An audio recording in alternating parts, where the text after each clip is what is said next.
Pour faire des fenêtres, deux choix s'imposent à toi. Soit tu peux décider de complètement supprimer le plane de ta vitre, soit tu peux décider de créer un shader de verre. Moi, je préfère faire un shader de verre parce que comme tu constates, il y a des petits reflets que je trouve assez sympas. Donc on va voir tout de suite comment faire un shader de verre. Donc comme d'habitude, tu fais un clic droit dans le Content et Material.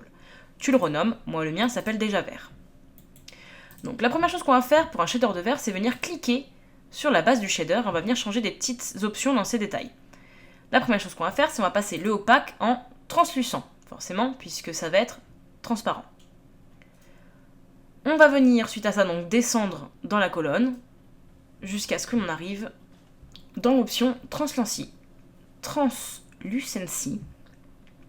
Et on va venir changer volumétrique non directional en surface Translucency volume. On va vérifier que tous nos paramètres qui suivent sont les bons, qu'il n'y a rien de particulier à venir cocher. La dernière chose que je vais venir cocher, ça va être ici, donc c'est dans l'onglet Usage. Et dans l'onglet Usage, je vais descendre jusqu'à Used with Static Lighting. Donc je coche ça. Donc ça me change ici mes paramètres. Et c'est tout bon pour les paramètres. Je vais pouvoir commencer à mettre des nodes.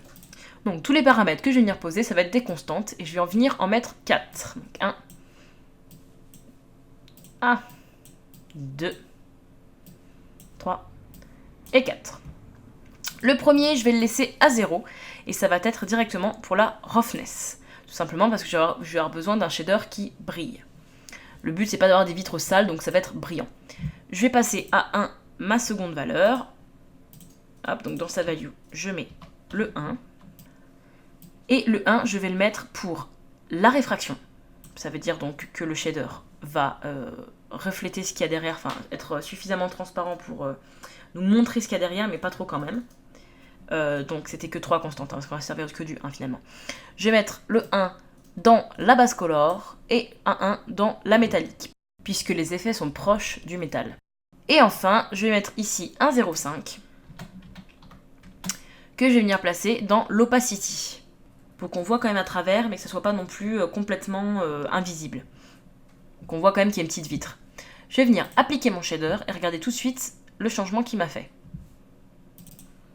Voilà, donc je vais vraiment avoir un shader qui va refléter les bâtiments autour, par exemple ici, mais qui va quand même être particulièrement transparent. Donc je vais venir pouvoir le poser sur mes vitres, donc ici c'est déjà fait, et tu vois le résultat est relativement probant. Je vais te le montrer en plaçant un objet derrière la vitre. Donc tu vois, si je mets plusieurs objets dehors, on les voit donc, évidemment parce que c'est du verre, mais on va quand même garder les petits reflets de l'intérieur de la scène directement sur la vitre, donc ça va quand même avoir un effet plus réaliste.